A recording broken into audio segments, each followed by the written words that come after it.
Good evening and welcome to Tech Insights broadcast with yours truly, Brian Cochran. I'm your host here every Tuesday at 6 p.m. We're excited to be here today to give you some little something to help you with your technology questions and insights on internet broadcasting. Well, actually, let me show you the different things that we're doing so that we can kind of get where we're at. Our broadcast will cover, not tonight, but in general, video production, audio production, software solutions, and we'll be having interviews with great people that are in the industry of right now. Internet tech is what we're talking about now. Internet streaming, internet production, and that kind of stuff.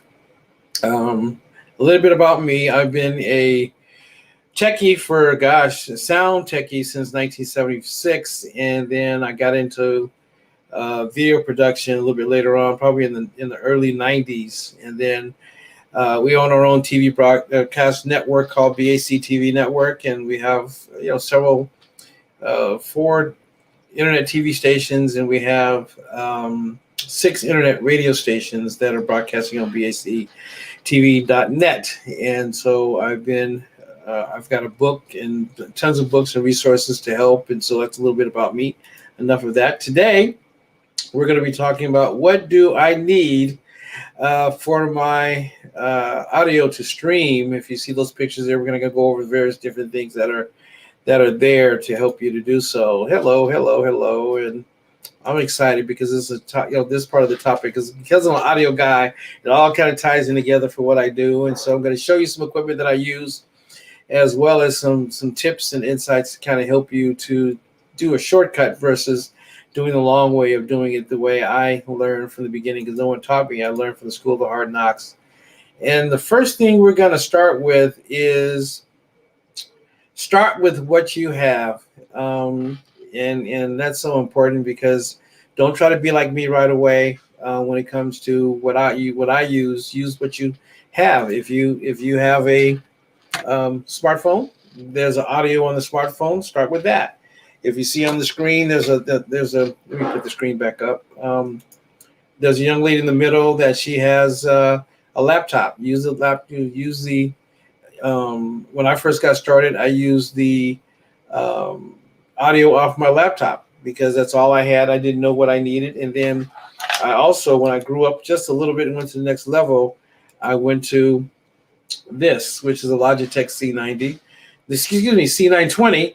And the audio on this is pretty good. The quality of the picture is really good. And so I used this for a while, and it helped me when I first got started. I still use it. I did a broadcast last night, and I did it not here in my office.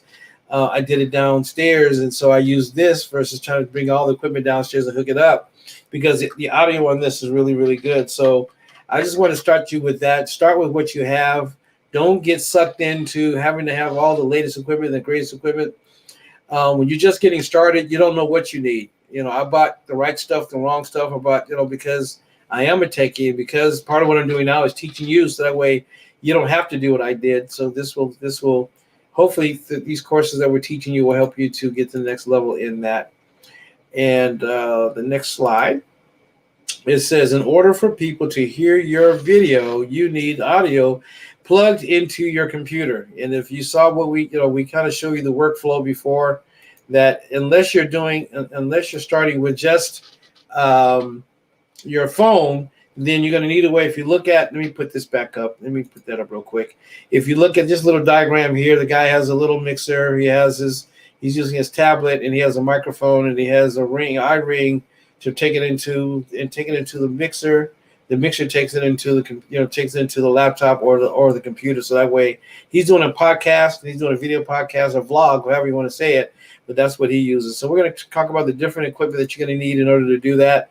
And I just want to show you that and give you give you a little something to kind of let you know that you will need some different things. To go to the next level, you need better audio. If you're just using a smartphone, eventually you're going to want to, and you need to go to the next level. So what I'm going to do now is take you from, if you're just starting with the things we started with before, when you're just using your smartphone, if you're just using your laptop, then the next level is equipment that you're going to need next. That if you remember our first episode, we talked about cameras and the various cameras that we have. So we're going to go through the various things that you're going to need in order for you to do your live streaming effectively and go to the next level.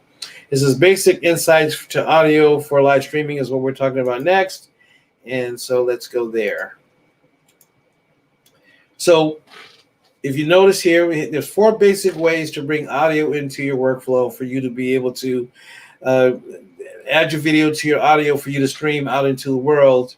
1 is, you'll see here, 1's a camera, 2 is an audio interface, 3 is a mixer, and 4 is a video switcher. One of those or a combination of those you'll need in order for you to, the camera you're going to need no matter what, either your phone or some type of camera to do.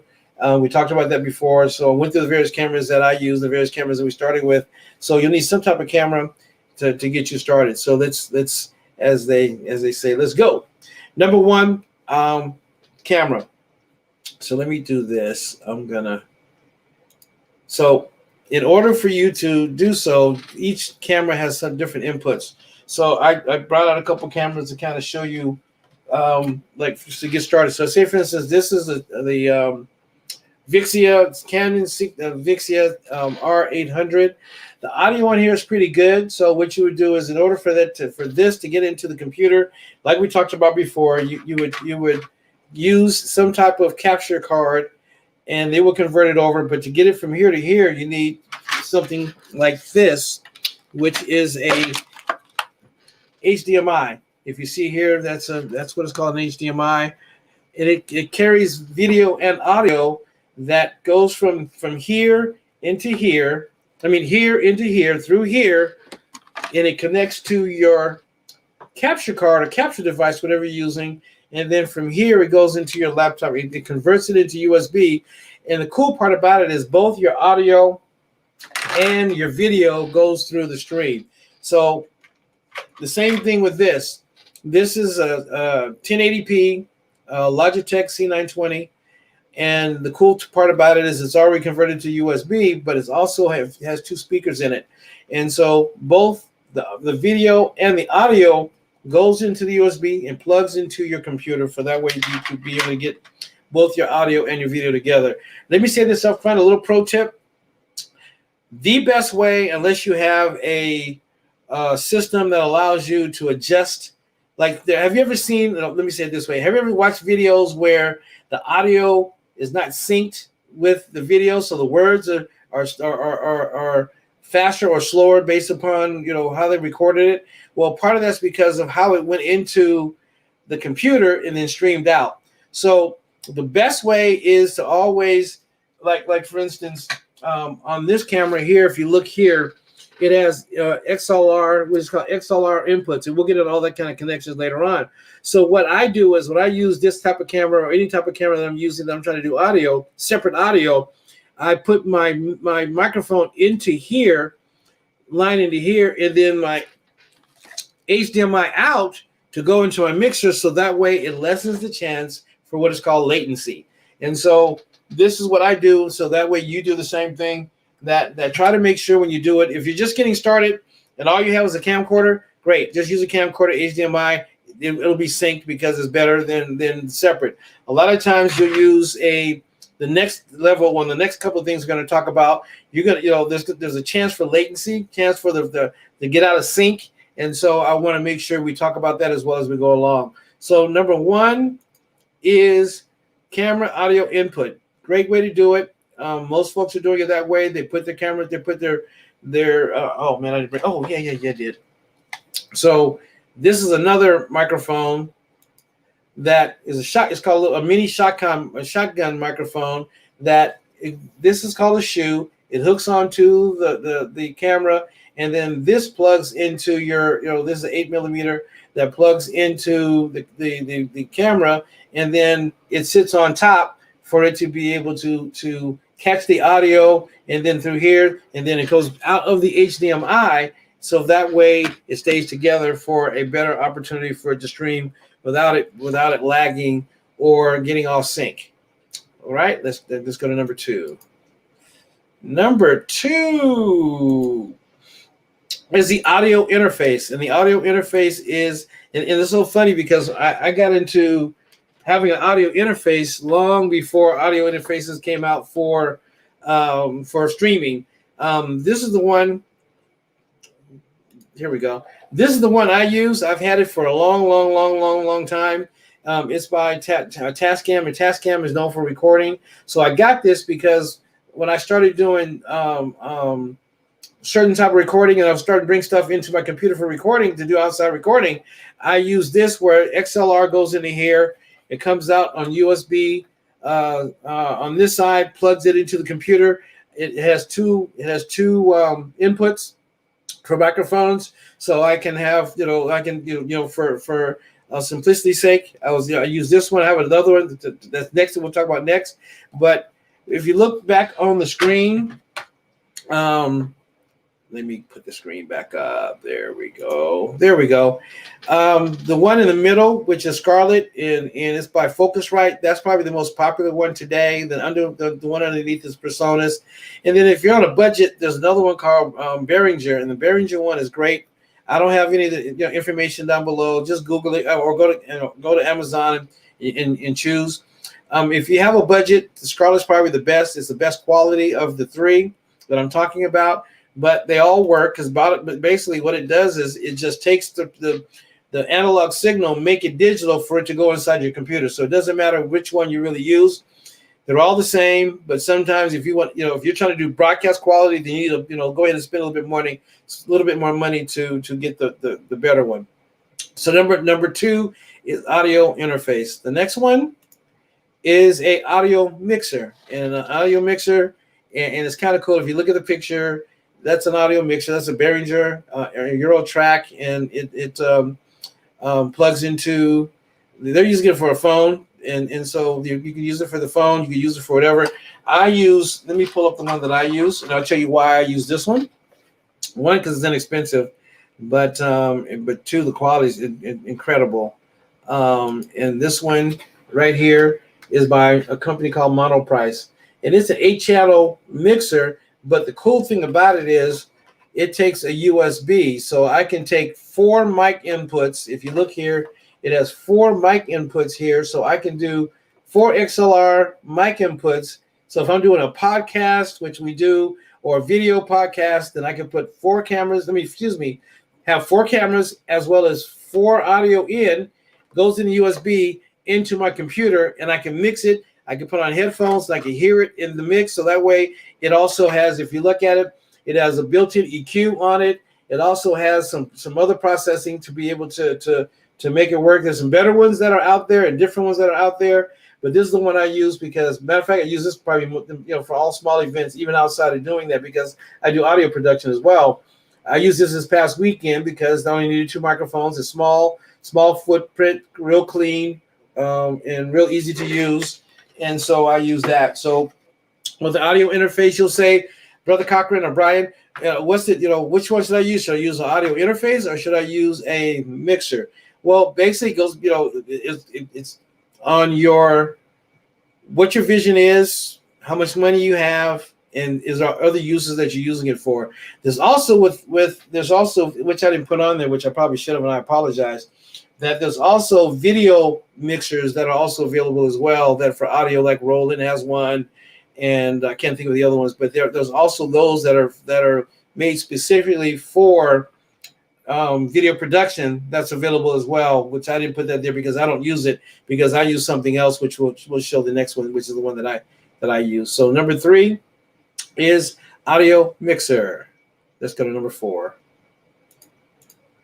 And number 4 is utilizing, let me put it up on the screen, is utilizing a video switcher. And a video switcher, like I use the A10 Mini, and I should have brought another camera in, which I didn't. This week has been a crazy week already, so I apologize. I was gonna put another camera here to show you what I'm using right here, but I have the A10 Mini and the A10 Mini Extreme. So the cool part about the A10 Mini or using a video switcher is that it brings the audio and the video together. So if you're using just regular cameras, and it goes back to what I mentioned earlier. I'm going to go up. I'm going to take this off the screen just for a second. That it's the Blackmagic A10 Mini, A10 Mini Pro or Extreme or their line are HDMI. So all the cameras that I use are HDMI, either Mini or or regular HDMI. So for me, it's a perfect mixer because it takes the audio as well. And then if I want to do separate audio, which I've done stuff where I have PTZ cameras, and with my PTZ cameras, I'm not able to. It doesn't have any audio; they're just cameras. So I had to have an external microphone, or say I want to bring. So I'm doing an event where I needed to, like I'm using a mixer. When I'm doing a live show of some kind, the mixer is usually bigger. But what I could do is take this, like I did this past weekend, and take a feed off of here and put it into an A10 Mini Pro and inside one of the inside the controller for the audio for the A10 Mini, and so that way I control for the streaming for what I was doing, the recording I was doing, I was able to use that to do so. So the video switches is probably the most complete, but it's also the most expensive. The A10 Mini, the one that you see on the screen, it goes for $295, and then there's the A10 Mini Pro, and that one goes for $495, and then they have one that's called the ISO, which jumps up to I forgot what the price of that one is. $695 or $600 or $800, and then they come out just recently. They came out with the Extremes, and the Extremes are 8-channel switchers, which we have those as well because there's a lot of times we need more cameras. But the cool part about it is that with the switcher, it has so many other functions that help with the production. And if you look on the left side of the screen, they're using 8-channel switcher. They're also using it also comes with software that helps you run it. So what they're doing is, if you look at the picture there, they're recording, and in the recording, they're using multiple cameras, but they also get to see the volume control coming from the cameras, as well as they're able to do some EQing on it because the A10 Mini also has EQ, and it also has compression and limiter and different effects in there that for you to be able to make your sound real good. So let me come back. So if your goal is ultimately some of the video switchers that are audio only, they'll have effects on them as well. So there's one, Behringer has one called the Flow 8. And the Flow 8 is an incredible audio mixer, but it's set up for podcasting. So it has effects in it, has reverb and delay, as well as the limiter and compressor on it, all in one, and it goes for about $295. Bad thing about it is they're hard to get. So I guess what happened, I don't know all that happened. I'm only surmising because they've been out. They're supposed to come out last year, and they still haven't come out fully. There's only one distributor, and I can't even think of the name of the distributor that has it. But if you get a hold of that, it's great because for the money, and if you're doing audio, it's an 8-channel mixer as well, just like this one here that I have already.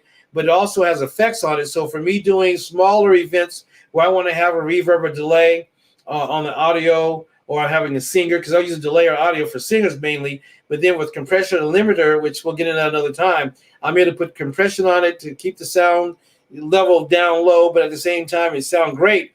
That when it peaks, a limiter brings it down, and the compressor compresses the signal and gate, so that way it cleans up your sound, and we'll get into that another time. But some of these switchers all come with the A10 Mini switcher does. And then some of the other Pro line switchers do. And so you can save some money with your audio by doing that. So we're almost done, are we? Yeah. Wait, let me put this up. In conclusion, is based upon your budget, which one you use, based upon your expertise of understanding how to use it. And the third one is what you plan on using it for. And so you always hear me say that because one of those things that when I first got started, I was on a limited budget. I didn't know what I was doing. I had no expertise. But now that I'm becoming more of a professional, that I'm buying better equipment, more efficient equipment to help me do my job a lot easier. So for you, get started where your budget is. Don't look at what I'm doing. I've been doing this a very long time, and I want you to be where I am. So why we're doing these tech insights is for you to be able to save money, save time, and save resources to not have to do what I do. I buy a lot of these different things because I'm trying to learn and grow. And now that I'm doing the show, I can share those resources with you so that way it saves you money. I also have a book. If you want more insights on how to start your internet broadcasting it's called Startup Guide to Internet Broadcasting. It's my #1 seller. It's written by me. It's available on Amazon and Kindle, as well as it's available on briancochran.org. I'm so glad that you tuned in today. The book's available on ebook as well as a hardback book. I mean, it's paperback book, excuse me, and it's a great resource that will walk you through all the different things, all the different type of broadcasting. If you're looking to do podcasting or vlogging and that kind of stuff, it shows you what kind of equipment you need, software, all the things you need to do is also in this guide that we have put together. And that's it for today. Yay! Thank you for watching Tech Insights. We're here again every Tuesday at 6 p.m. I hope something's been said or done to help you with your tech ministry, help you to be able to get up and running faster, stronger, and farther than me. And that's what this course is all. I mean, that's what this broadcast is all about. I'm yours truly, Brian Cochran. And if you need help with your streaming, need help with learning how to do it, we do offer classes as well as we install. We have sound, lighting, and video production. We do sales training and service as well as installation. So if you have a church or a business that you need production, we can do it for you. My contact information is on the screen. I want to thank you so much for being a part of us, and let people know, share this, like this. And let me say this before I go off the air, that this is the 5th one. If you're just getting started, just tuning in for the first time, go to bactv.net, or if you're on Facebook or YouTube, on those platforms, you go back and look at all 5. Start from the very first one, because the first one goes in the cameras and it leads you through what it takes to put it together. Our next one's going to go into, as a conclusion of this series to get started, and I'm doing right now is very basic. The basic of what do you need, because again, I don't know what you know, and I don't want to take it for granted that you know everything. I learned that the hard way, because I thought, I said, oh yeah, you should know that, and I remembered that I've been doing this a long time. So I'm starting with the basics, so that way, if there's something you're farther along than that, okay, great, we'll be doing some stuff for you later on. But this is for a person who's inspiring to go forward, to learn how to do it the right way, to learn how to do it cost effectively, to be able to take their business, take their ministry, take their vision, and take it using the internet as a vehicle to do so. It's a great vehicle to do it, and we want to help you to do so. So go back and look at those other videos if you haven't done so as of yet. And thank you so much, and God bless you. Do you have any questions before I get off the air about what I've talked about today?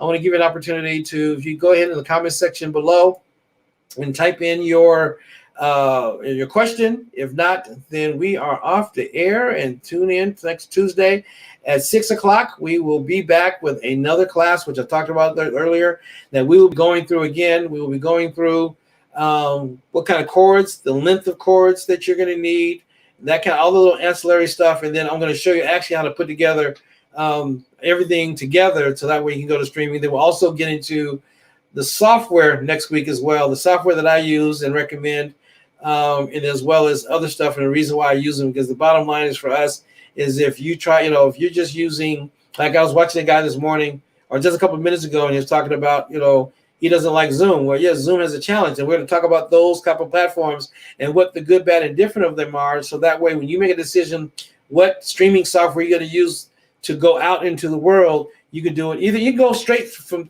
straight as it is to, just like you're watching Facebook, you can go straight now to Facebook, you can go straight now to YouTube. But if you plan on doing more and growing more, I'm going to add lower thirds and some of the things, just like what I'm doing now, you have to have, I use the PowerPoint. So because I'm using PowerPoint, I needed something more to allow me to do that. So I want to be able to help you do that, so that way if you're doing presentations or whatever you're using, that you'll be able to do it and do it professionally and look good to your people and be able to get your message across. This is Brian Cochran with Tech Insights. We'll see you.